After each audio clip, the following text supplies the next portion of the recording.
All right, hello. Hello, hello, hello. Today we are going to be making some monsters. Or Indeed, at least yes. drawing them. We've already kind of made them for the game. But we're going to be talking about monsters, creatures in the land of Eem. Right here you can see an example. This is the Dwarg, which is a subterranean dwarf-like creature.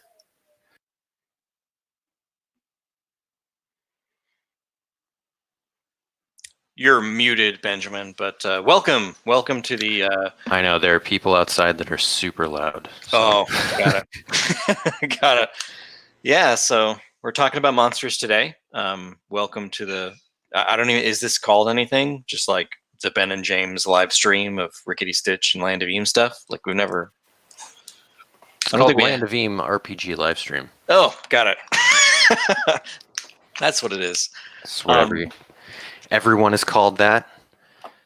Unless we're just drawing, and then that one was called Art Livestream. Right. So yeah, we're going to talk about monsters today and hang out and draw some monsters. Got the Dwarg here. As Ben was saying, this is the subterranean dwarf-like creature. Kind of a mean fella, as it were. They, in the lore, in the Rickety Stitch, if you're familiar, Rickety Stitch world is filled with tons of creatures and monsters and stuff, and we'll talk a little bit more about what makes the Rickety Stitch monsters kind of their own thing. But Dwargs are these nasty, conniving misers that live deep in the land of Eem and the underlands, and they enslave creatures to mine and find precious gems for them. So they're greedy and mean. But yeah. It's crazy. It's so crazy. So yeah, the first one that I start drawing is the Muck Man. Muck Man is just a sort of like a creature made of muck. This is the Mucklands, after all, that we're designing in. That's the setting. So they can be made of all sorts of muck, mud, like swamp. Kind of what like else you got? kind of like an evil swamp thingy, the Blob kind of thing. What would you say your favorite creature ever is, Ben? Like I've always been kind of partial to the amorphous, like wiggly blob like slimes and things, like the Muck Man, but like a gelatinous cube? Yes, like a gelatinous cube or like a toxic slime. You know, I saw the Blob when I was a little kid, and it like terrified me. It's just like slime that like devours everything. It's kind of terrifying. But what's yours? What's like? And it doesn't have to be slime monster. Obviously, it's like that's like a category. But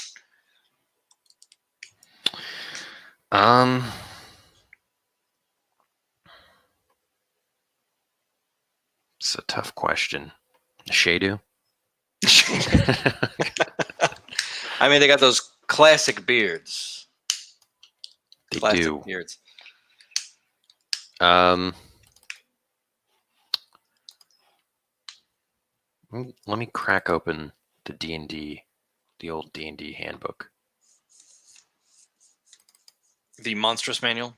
The Monstrous Manual. So for those of you just joining us, we're about to draw some monsters and talk about monsters. And in purest RPG fashion, Ben is cracking open Monstrous Manual to determine which is truly his favorite monster.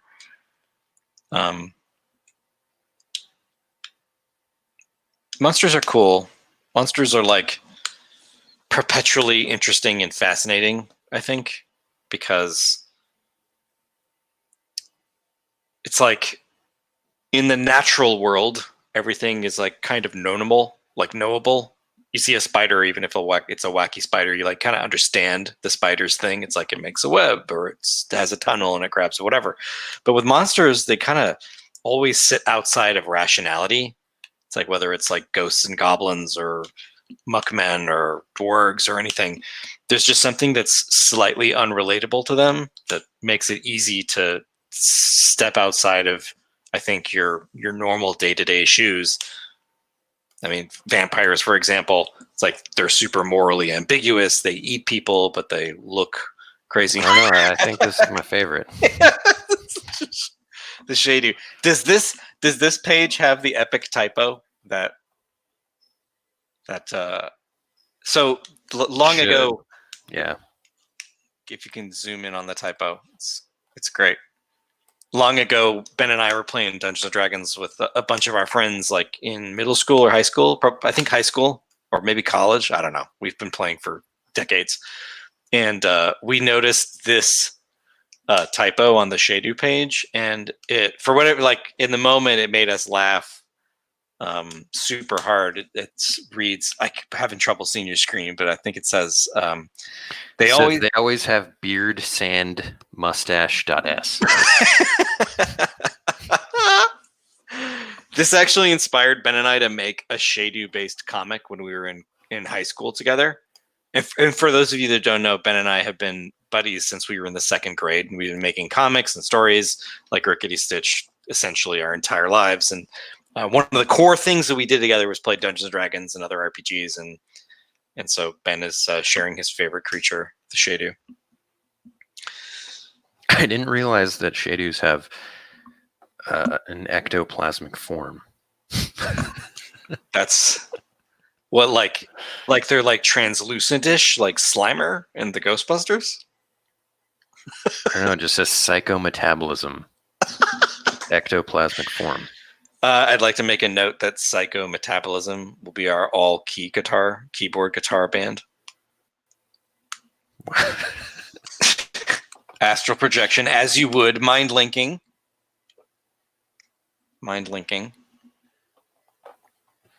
So anyway, that's an inspiring monster. I'm going to go ahead and get started on the Muck Man.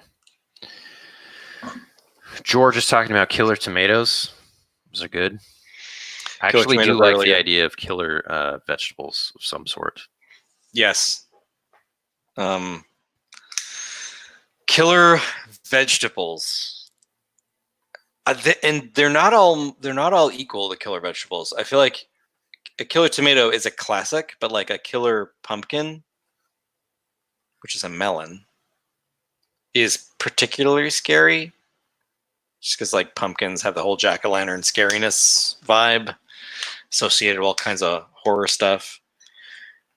I always think of the old Ghostbusters cartoon with the pumpkin-headed villain. It was really terrifying. Sam Hain. Spirit of Halloween, Sam Hain. That's a rock-solid tooth whistle, by the way. So for those of you just joining us, we're drawing some monsters. Ben is drawing a Muck Man that appears in the land of Een. So I'm not using a blue pencil to do this. I'm just going into a tool that mimics graphite or whatever, just so it's more of like a finished, sketchy looking thing. It's not like finished art, but I think it's easier to see like on the screen to share too, just practically for the folks watching.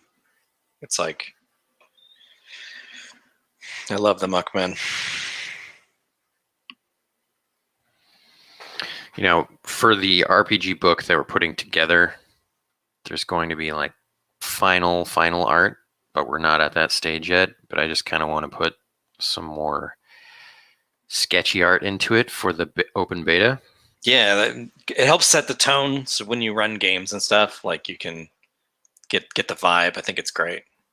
Super fun. So for those of you that don't know, the Land of Een RPG is a tabletop RPG that is based in the Rickety Stitch graphic novel series world. And the focus of the game is on creative solutions instead of fighting all the time.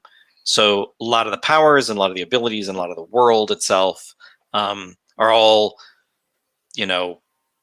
essentially you can play the game without having to fight if you want to. Now, there are some cases where fighting is totally a thing and you can fight.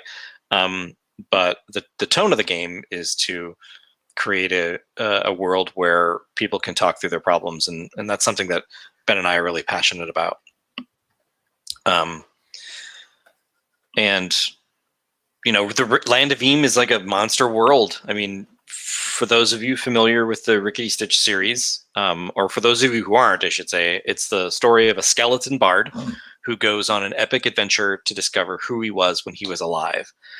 And his only pal is this little gelatinous goo creature who is, a fun little, literally like a dollop of goo that travels around with him, and he can only speak in punctuation. And so Rickety and Goo go on this grand quest to the Land of Eam, where the world is essentially run by monsters. There's goblin tycoons and boggarts and boggles and muckmen and dwargs and ogres and giants, and it's the Land of Eam is filled with monsters. And so, but Ben and I really like to kind of flip monsters on the head. It's like monsters have personalities. These monsters have motivations and goals. They're not just squirreled away in some dungeon, playing cards, like waiting to be slayed by a bunch of roving heroes. Although this guy looks like he's trouble. Yeah, I mean, there are some monsters that are just more mindless than others. I think the Muck Man might be one of them. Right. So the Muck Man is a great example of you don't want to bump into this guy in the swamp. He's always hungry. You know what I mean? Although you can appeal to their hunger. You know what I mean? One thing you can do. I'm gonna start calling you Vern from now on. You know what I mean, Vern? No one knows that reference. It's ancient. That's true. George knows. He's a big fan of Ernest P. Worrell.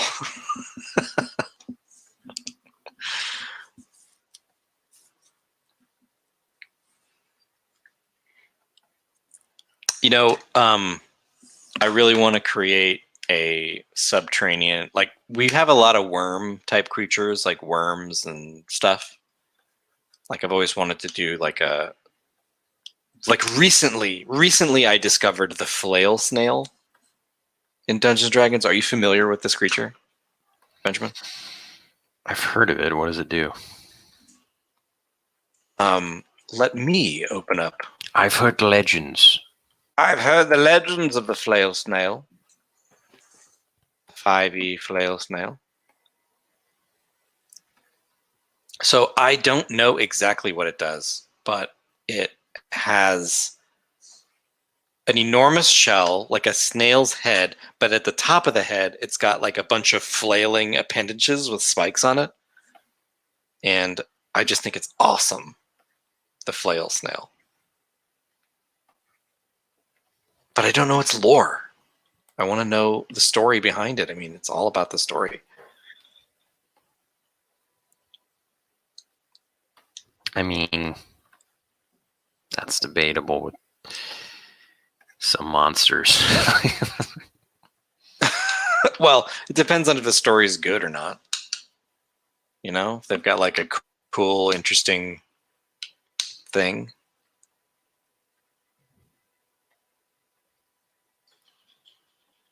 Flail snails move slowly, consuming everything in their path, including vegetation, rocks, sand, and dirt. So that's like a lot of insoluble fiber. Beard, sand, and mustache, that is. Beard, sand. George says, would you say that John Cena is slowly turning into Jim Varney? I think he is. George also shares there's an actual real-life deep-sea snail that has an iron shell to protect it from the heat of thermal vents. That's incredible. Is it called, like, the iron snail? That's really interesting. An iron snail. So we're drawing some monsters here. Ben is drawing the Muck Man. From the Rickety Stitch universe. This creature appears in the Land of Eam tabletop RPG.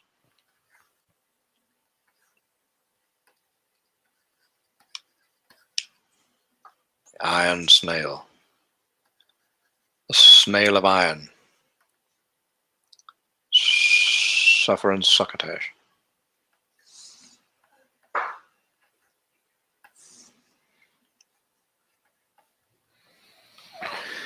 So we can talk a little bit about the Muck Man. Yeah.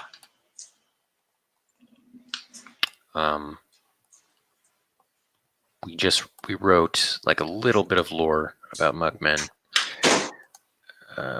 There's a story that some believe that the Muckmen in Eam were once made up of a single mighty stone titan that insulted the sky. Vengeful, the sky rained on the stone titan for 10,000 years, and in time the titan fell and came to pieces in the quagmash where all the Muckmen emerged from. Muckmen are made from muck and mud and debris, and often writhe and mouth unintelligibly and formless. It's a pretty hardcore curse. So the way you can deal with Muckmen is, I mean, it's tough because they don't really operate on the same wavelength as people. It's hard to relate, you know? But if you appeal to their sense of hunger and their yearn to consume things, you might get out of a sticky situation. Or a muddy situation, you know what I mean? Oh, I see what you did there. I see what you did there. It's classic. The Muckman of the Mucklands. Like, it's crazy.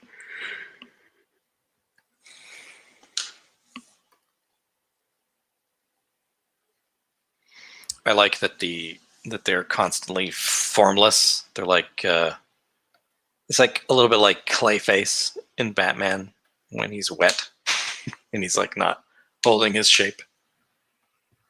Yeah. I've always loved that, the design of Clayface. Indeed. That's what's in my brain.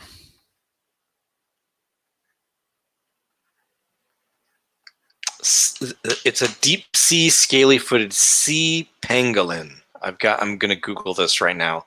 I'm right now. George has shared that there's a snail that has an iron shell to protect it from the heat, the heat of thermal vents.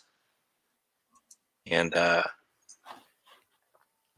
I'm fascinated by this creature.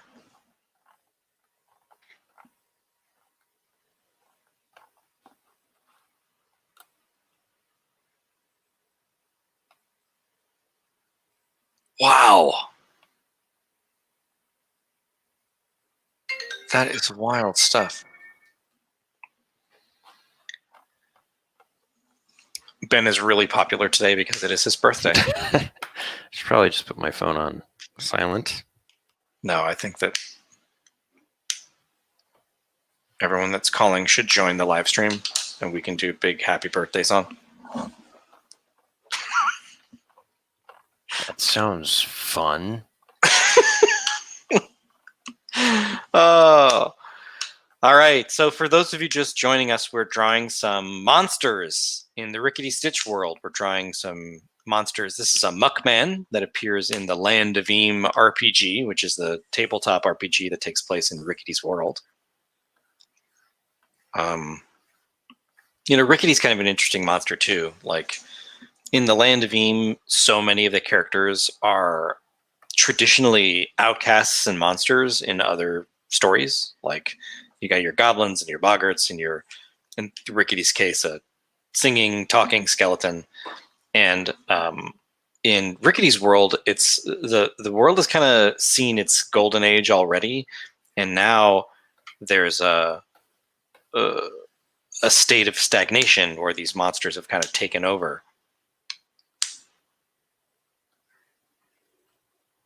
George says every time you say Muck Man, he can't help but think of the Muck Man prophecies, which is a reference to the Mothman, I believe, which is also an interesting creature. Whenever I hear Muckman,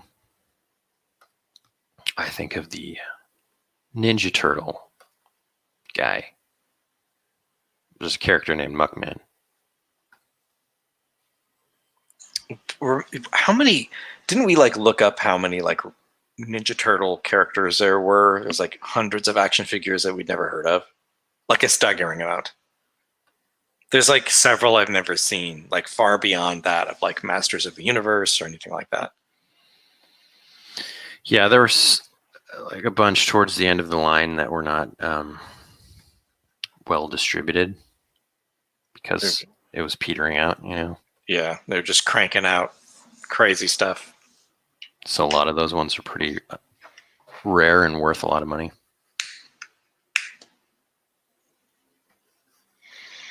The terrible Muck Man, rising from the muck, hungry for Wiener Schnitzel. Wow.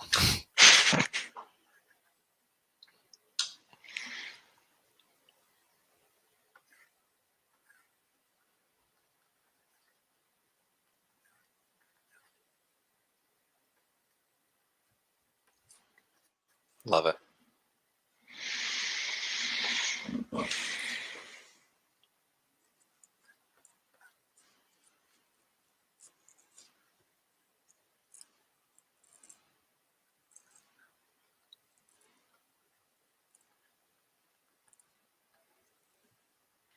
Ben and I have been having idea of like the concept of lots of Muckmen melding together into giant Muckmen or misshapen muck creatures. There's always some cool stuff that you could do with it.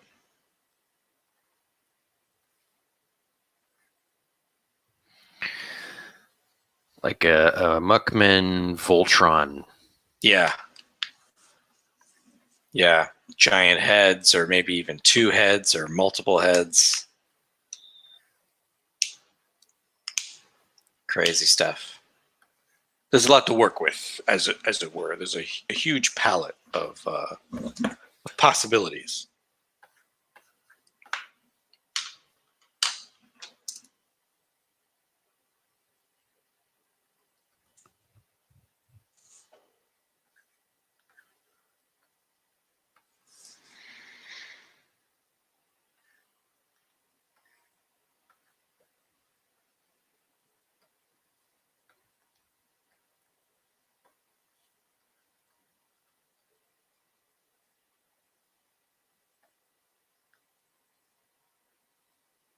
You know, one of my favorite things is just thumbing through the Monstrous Manual, like in a lot of the monster books from D&D. It's just so many cool, like, interesting ideas. Like, of course, there's your classic ones, like your Beholders and stuff, which just are so iconic to RPG play. But, like, over the years, they've added so many and pulled and drawn a lot from, like, the lore, monster lore and folklore from a bunch of different cultures that have some super interesting monsters and legends that are, you know, when I was growing up, really outside of my purview. Like, I had no idea, like, of these, you know, of like particular Filipino type of vampire monsters that are, you know, floating heads and whatever. And I've always loved digging in on that folklore stuff to discover monsters that have, you know, kind of like vampires have these rules. You know, you got to be invited into a house, and like garlic makes them sick, and, you know, sunlight and stake through the heart. All those limitations and powers and traditions that exist with vampires. There's just so many more interesting ones with a bunch of different creatures from different cultures that are awesome. Like, yeah. Speaking of that, like, that's, I think, something we try to include a lot. Yeah, with our monsters. We want to have them have some weird weakness. Right. In fact, that's we sort just of like fairy tale-ish.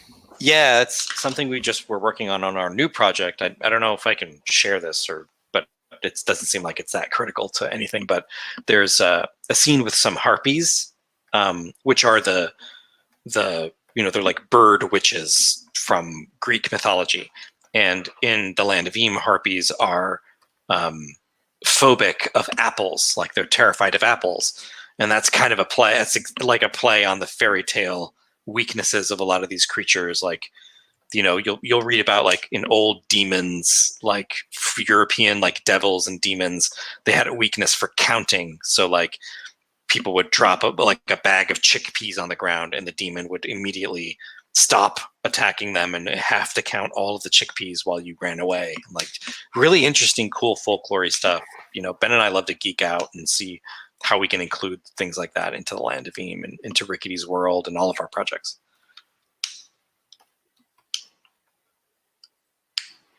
George says he always gets grossed out by the insectoid ones.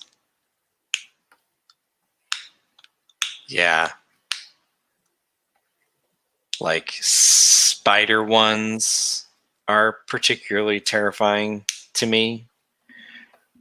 And what's like, you have like there's a plethora of spider monsters that are out there, but for some reason, like the giant spiders, like your Shelob type, like enormous spiders, are less frightening to me than like looking up in the corner of the ceiling and finding like a spider that's the size of a dog. Like for some reason, like the medium-sized giant spider terrifies me. Let's test out that theory in real life, though. Like, would I be more scared of Yeah. Yeah. Yeah, I suppose. Like, it's freaky. Freaky? Freaky. It's so freaky. Oh my god. Giant snails kind of freak me out, even though I like the flail snail. But the flail snail is like not snaily enough. It's like something about boneless creatures are just creepy. It's like oozy,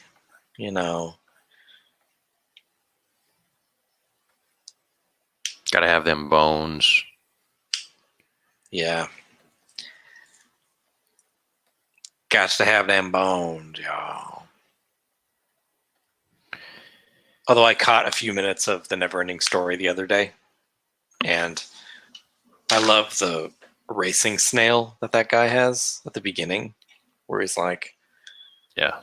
"This is a crazy racing snail," and the snail like has like a doggish like look to it. It looks like Bug, kind of. It's like, George says, yeah, the dinner plate size spiders, those Brazilian tree spiders that are like 12 inches across. That's crazy stuff. They eat birds, right? I think it's like bird-eating spider. It's wild. The terrible Muck Man rising out of the swamp, ready to devour hapless adventurers. Mcmahon. He is a Mcmahon. Looking great.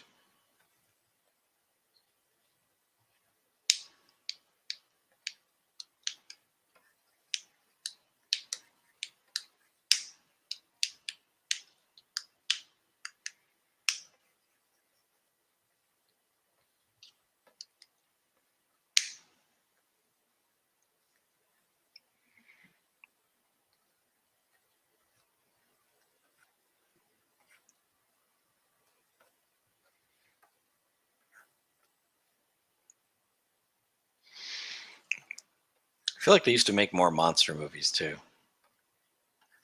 Like the 80s and 90s was filled with monster movies, but now everything is like vampires and zombies and ghosts. There's no Tremors. Like Tremors was like wild stuff. Good movie. It is a good movie. It totally holds up. It's like doesn't take itself seriously enough for it to be dumb. It's fun and like adventurous. Giant subterranean worms, like crazy good visual effects. Like the creatures look amazing. Kevin Bacon's in it, Fred Ward, I mean, just a powerhouse performance. An all-star cast, Reba McEntire. The guy who played Egg Shen in Trouble in Little China. Yep, he's in it. I think he doesn't make it, though. Bert, yeah. Michael Gross, of course. God, how could we forget Michael Gross? He was in 30 Tremors movies. He's in the Tremors movie every year. It's like every year a new freaking Michael Gross Tremors movie comes out. I was always surprised by that, like, turn that he had, like being a hippie dad in Family Ties to like a prepper living in a prepper fighting giant worm monsters in Nevada. Yeah, my brother basically like, nothing else. Yeah, he's nothing else. My brother is obsessed with Tremors. He's actually seen like every Tremors movie, and he watches them every day. Every day before he goes to sleep. There's people that do that. That's totally a thing. There's a period like a couple of years ago, like where I would watch TV right before I went to sleep, and when I would like always turn on the television, and Frasier was always on. I would see like every night. Gotta have my Frasier. Gotta have the Frasier. You know, Frasier Crane. He's a classic guy. If I don't have my Frasier, I get real cranky. Oh God. If I don't have my Frasier, like it's your coffee in the morning. It's like, some people need a cup of coffee. I need 22 minutes of Frasier before I go to work. You know what I mean?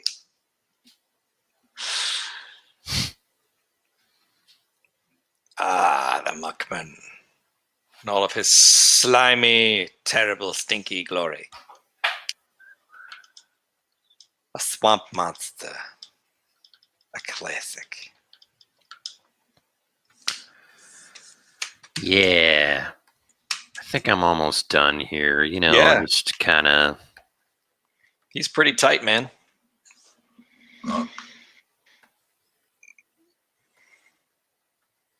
Needs a few droplets on his left side.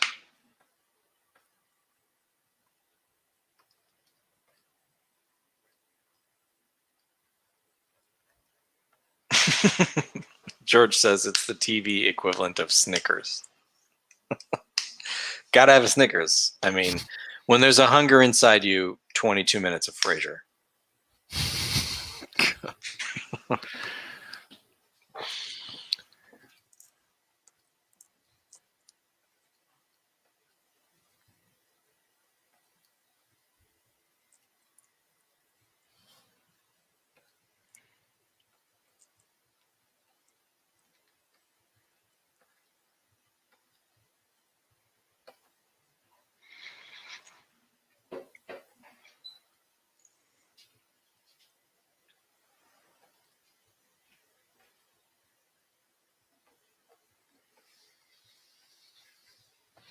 Awesome. All right, let's move on to the next.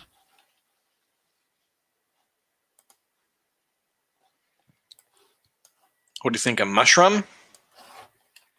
A mushroom guy? Yeah. Yeah. That'd be sweet. Love mushroom and fungal everything. It's one of the coolest aesthetics, I think. Ben and I are working on a project that takes place in the fungal jungle in the land of Eem, which is a forest entirely made out of mushrooms. And there's mushroom people that live in it, mushroom monsters, and mushroom this, mushroom that. It's super fun, cool, interesting environment to play around with. So mushrooms. I'll just write it. Yeah, good idea. George says at the end we should roll fungi recognition on him. That's a mushroom. Mushroom. It's a mushroom. Mushroom. A mushroom. So these dudes are fairly simple. I might draw a few of them.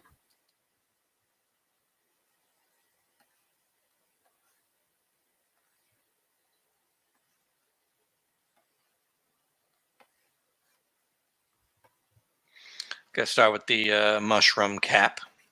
That's where their brain is. Huge brains, too. I mean, they're genius intellect.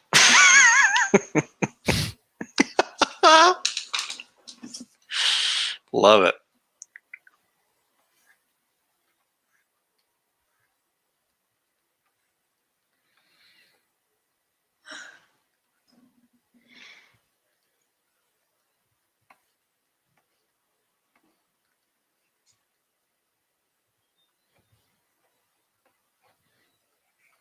Gives this guy some long legs, you know what I mean? Oh, yeah.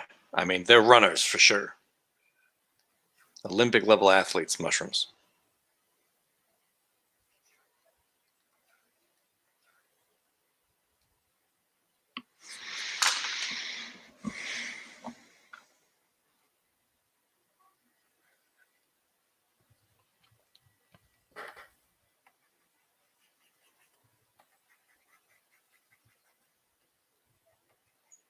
They're stunningly buff. I mean, he's got arms like Joe Piscopo.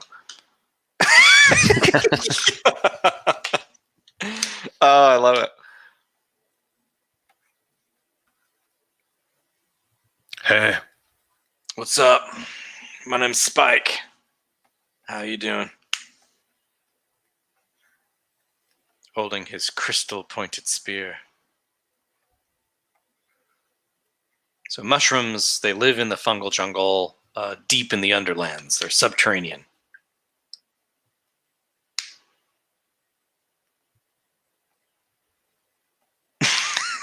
Little known fact here, Jimbo.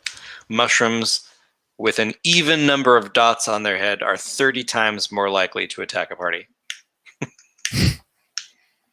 That's some good poison mushroom fungi recognition, George. I don't know if they're exclusive to the fungal jungle. They could be, because in the RPG, you know, you could encounter them elsewhere. I'm just Probably thinking like maybe the seat of their caves culture. and stuff. Yeah, the seat of their culture. It's like their New York City. You know what I mean? The fungal jungle. It's like it's the Mecca. It's the Mecca. It's got its fungal Queens. It's got its fungal Brooklyn. I thought you were talking about actual queens. No, I was talking about the borough.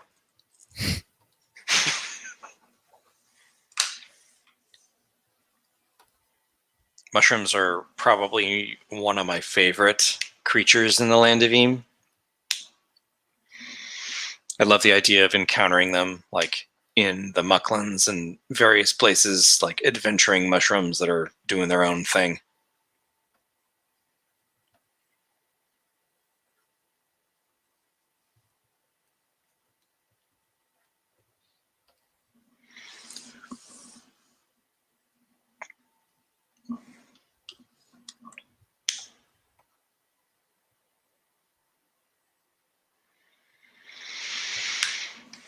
So for those of you just joining us, we are drawing some creatures from Rickety Stitch's world, The Land of Eem. And these are going to be in our future projects, as well as the Land of Eem RPG. And right now, Ben is drawing a mushroom, or a gaggle of mushrooms. Yeah, I'm drawing multiple just to get some variety, because they're pretty simple. You know, that took like a few minutes to draw one of them.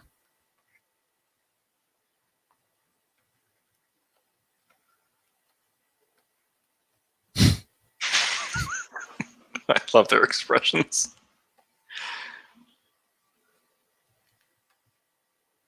We welcome you to our land.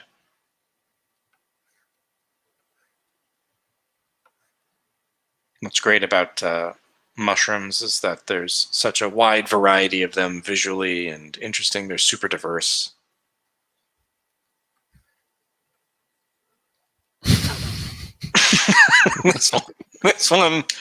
This one is like a quasi gorilla,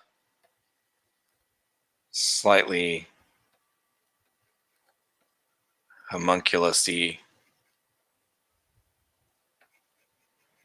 The real upset is that his hand is actually an ear as well. Yeah, it's like a rabbit.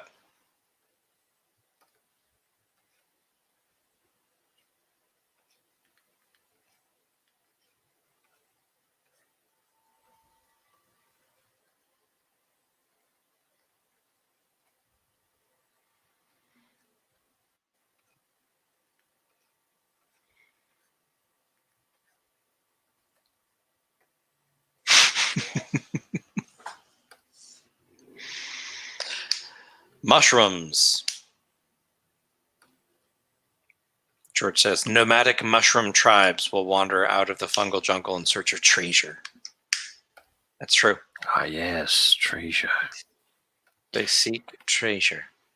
Can't really measure the pleasure that I get from treasure and Frasier.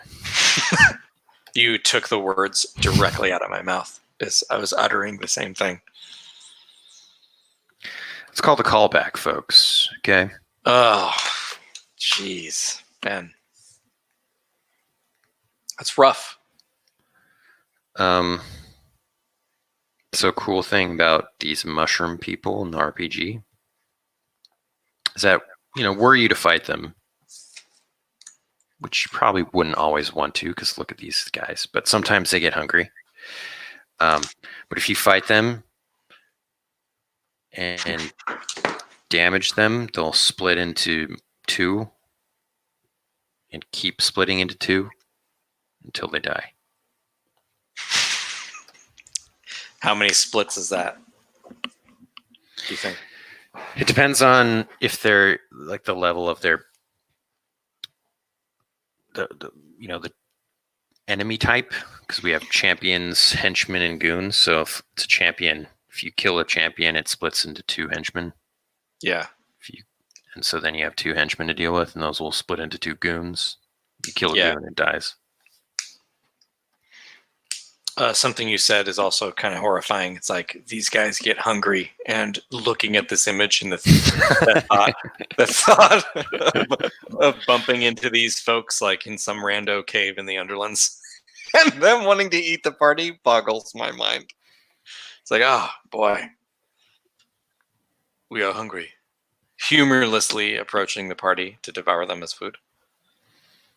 Well, I think that what we want to try to impress is like no creatures are just, or like very few creatures are just one thing. Right. You'll even encounter some dwargs who are not evil. Right. Or whatever. Yeah, Ben, our vision for the Land of Eam is that the Land of Eam RPG, which for those of you that don't know, takes place in the Rickety Stitch graphic novel series world. The vision for the creatures and characters is that all of the problems in the game can be solved with creative solutions. You don't have to fight.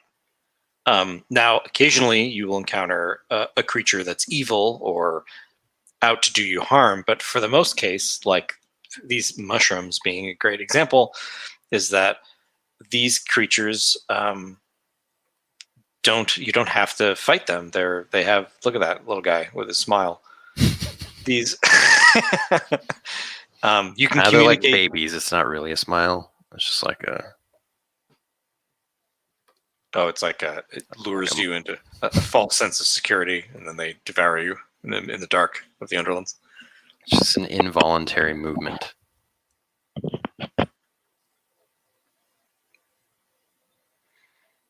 Yes, you can communicate. It's called in the game. It's called parlaying, where you can get out of a situation by using your abilities or being clever or just talking to the creatures to understand, their motivations and what they're about. And that's something that Ben and I are really passionate about. We really like the idea of creative solutions as opposed to always getting into a fisticuffs.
Let's give him shield. Shove it. Shield of the Mushroom Kingdom. Their hands were fighting each other. Yeah. A little too much going on. A little too much going on. The shield really will open it up. You can get a nice clear view of...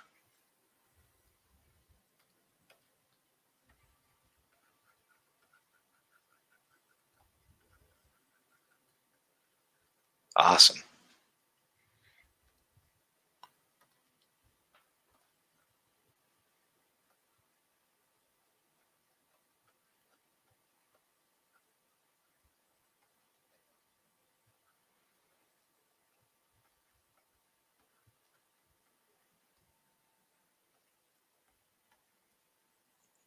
Little mushroom cap shield.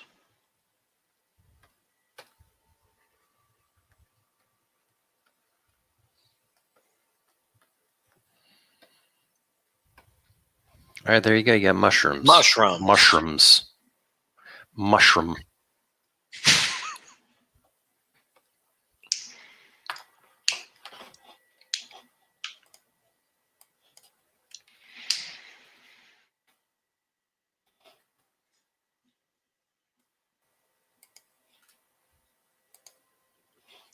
Well, looks like we only have about 10 minutes left, Ben. What is the last monster you want to go for?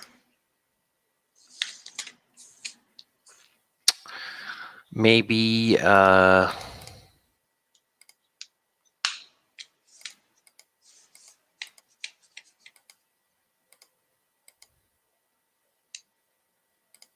was gonna say Mung, but that might be too similar to a Muck Man. Yeah. How about a killer rat? Do it. Kilo rat. A kilo rat is a giant rat. It's actually what was in book 1, Mr. Bongo. If anybody remembers that.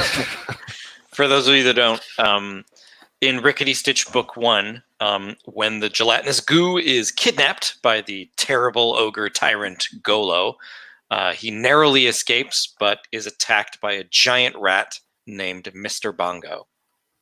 And that is a kilo rat. Giant ravenous creature.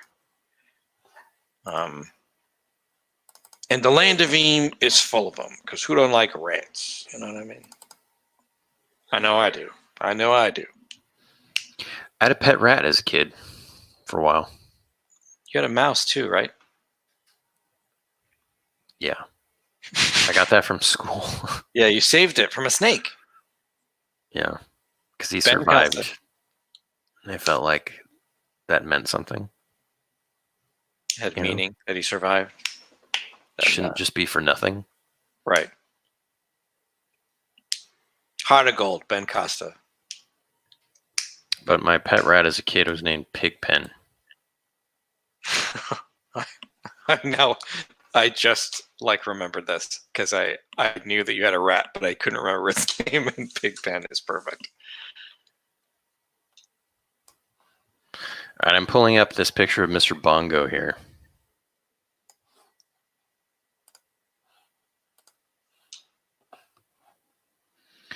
This is Mr. Bongo, the killer rat. Julia asks, what's your inspiration for the killer rat? I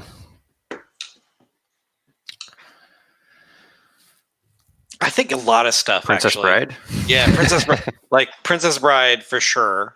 The rodents of usual size. I mean, that's the most classic giant rat that I can think of. Mm-hmm. Giant menacing rat. If you want like other giant rats that aren't menacing, you've got your Master Splinter, who I love dearly. Yes. I can't think of any other giant rats. Other than your standard fare and Yeah. Like I'm fantasy RPGs, games. the RUSs. I'm not sure they're even real.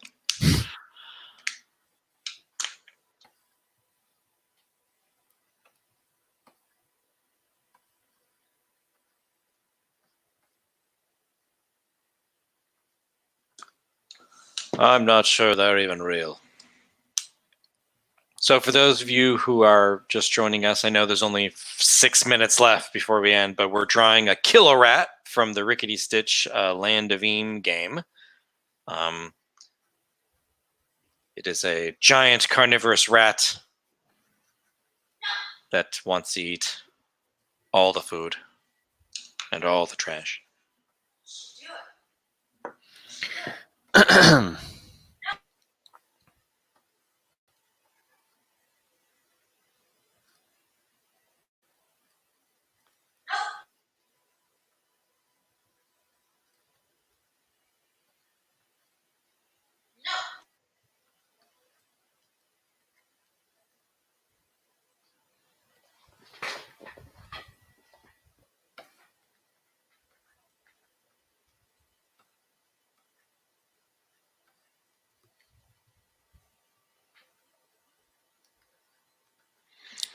I remember when I was a kid, I was somewhere and it was like a petting zoo or something like that. And I was holding, like, it was in this scenario where like there was like a park ranger and you get to like hold the animals or like be really close to the animals, like as part of a presentation about like preserving wildlife or something.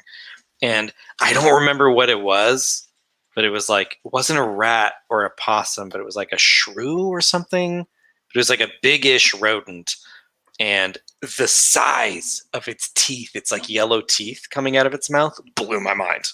To this day, I think of those teeth. And that's why you have to watch Frasier every night. And the only way I can get over it is the antics of Frasier Crane and his brother Niles. No, that's but that's this. Julie asks, are there any good rats? Sure, actually. You know, in the Land of Eam, you can communicate with essentially anything. The gnome character, you're like Nerman from the Rickety Stitch series, can actually communicate with animals. So I know that when Ben and I were playtesting the game with some of our friends, there was a person who was playtesting the gnome character and was able to communicate directly to some killer rats and get us out of a jam, which was fun. So yeah, I mean, just like any other animal, they've got their thing. It's not their fault that they love to eat trash. It's their thing. I mean, they're rats. I love dumpster pizza.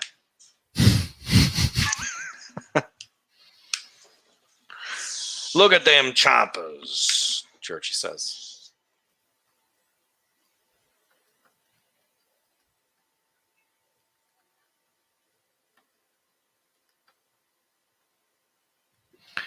Having trouble drawing this.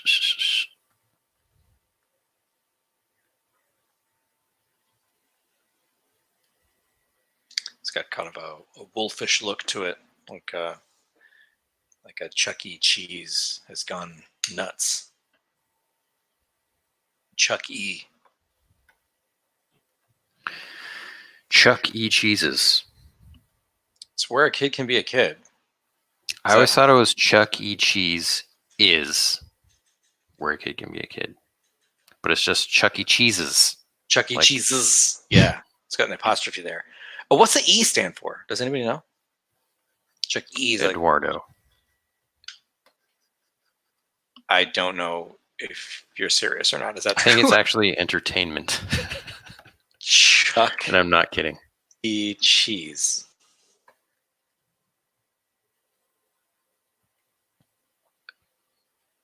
I'm sorry, I've got to drop everything to find out what the E is.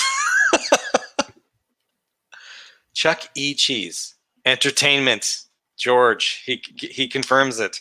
Chuck Entertainment Cheese, the proprietor of the famed pizza arcade with animatronic animals. I like the bristly look of the killer rat.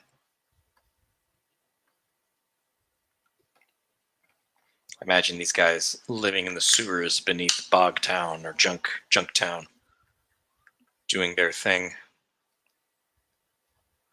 living off of the scraps of a decaying society, biding their time for their emergence to the surface world. Killer rats.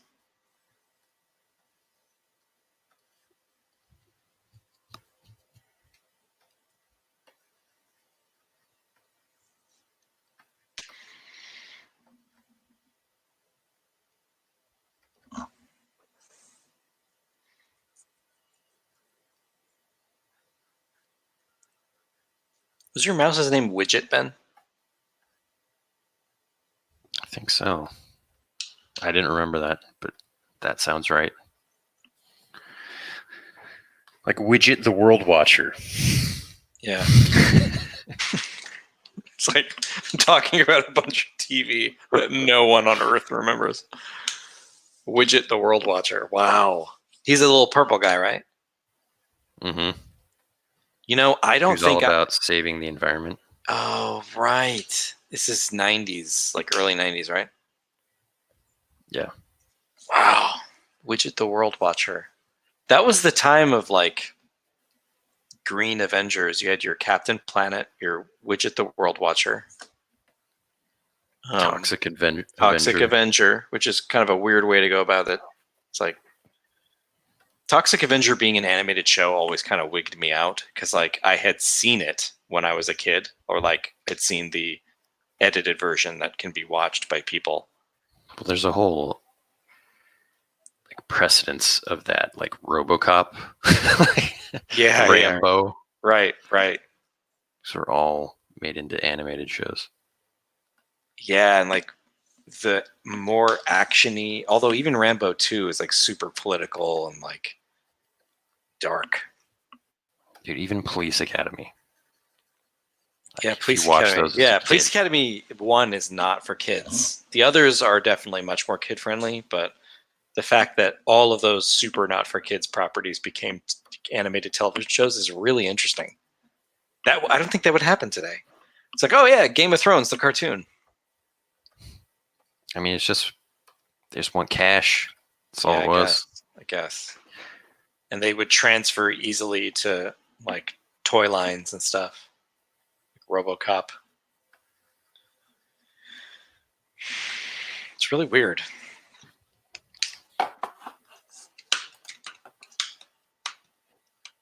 Cash. Shameless cash grabs of the early 90s, late 80s.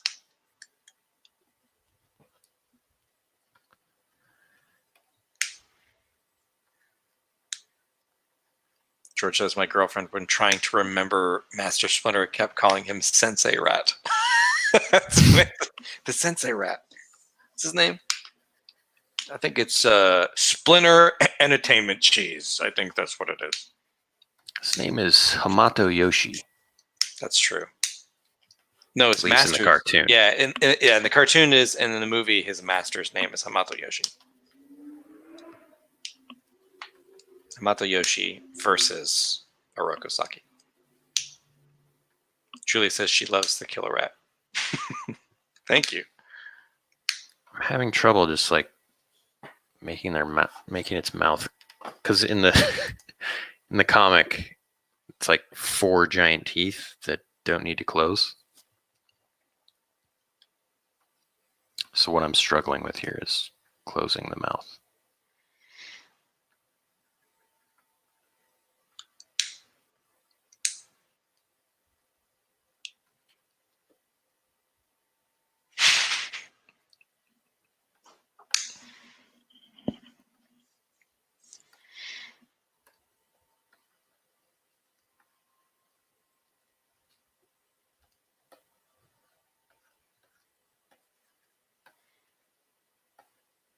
I want to make a quest, like a one-page adventure in the land of RPG that's essentially the same plot as Ratatouille.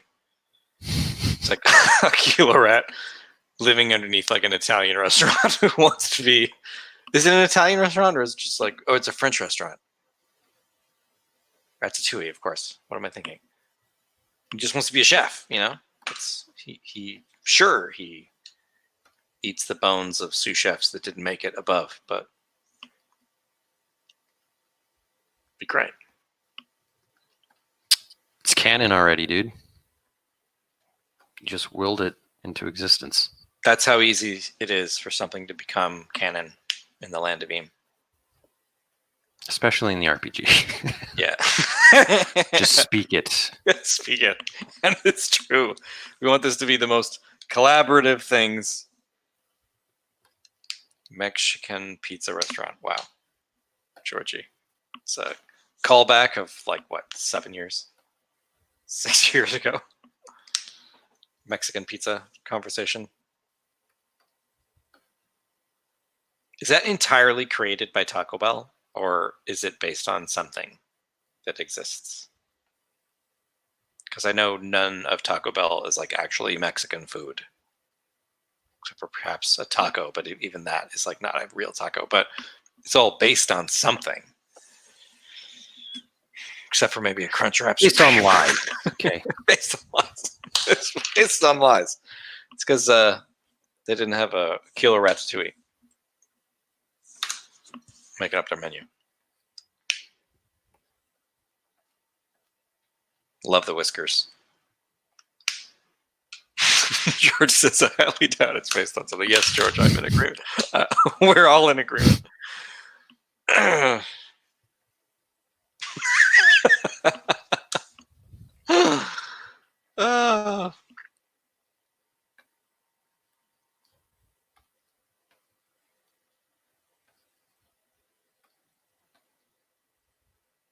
Kilo Red. It's just about to say, take a little chunk out of his ear. Nice little chunk of ear.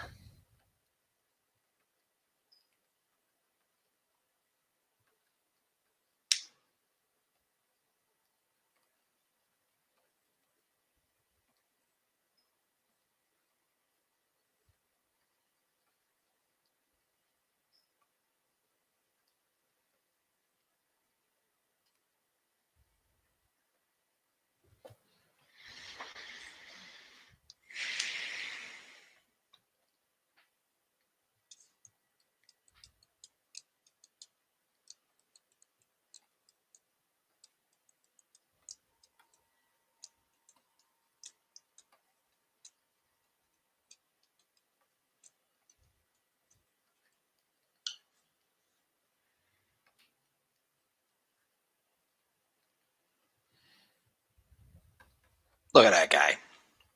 He's a coconut, that guy.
Julie asks, Ben, do you draw all day?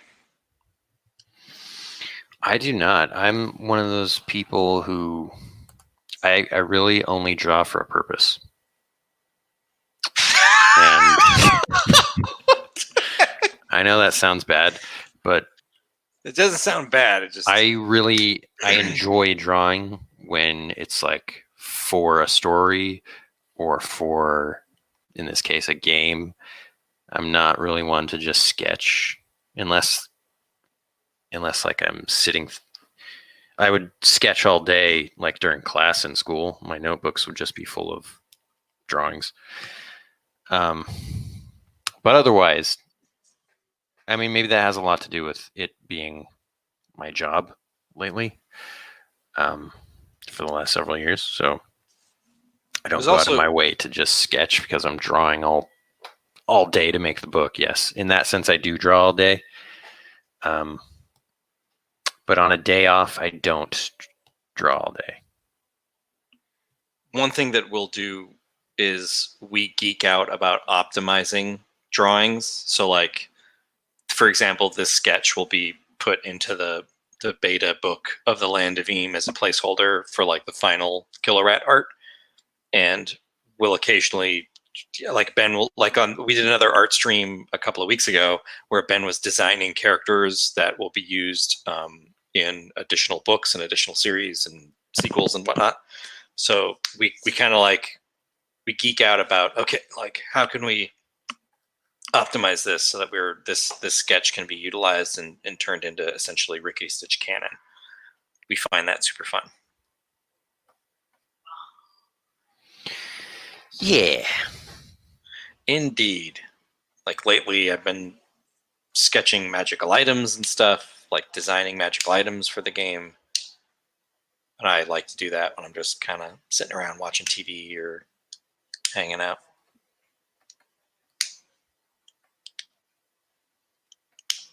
Look at that Killer Rat guy there. Look at this guy. Yeah, all right. She looks like a Charlotte or like a Gabriella. Or a Scrag. Or a Scrag. Like a Norman Scrag, you know? Like a Gus McGonagall. All right, I think that's that'll be it for the stream. We ran over today. Thanks, Julia and George, for hanging out. Yeah, thanks for coming, everybody. We will be streaming again next week, so stay tuned on when that'll be. Maybe Wednesday or Saturday. We haven't decided exactly yet, but thinking Wednesday. What do you think, Ben? Wednesday? Sure. Wednesday, 6 o'clock, we'll stream again. We'll send out an update. And yeah, everybody have a great weekend. Stay safe. Wash your hands, wear a mask, all that stuff. It's a weird time. And we'll catch you soon. All right. See ya. All righty.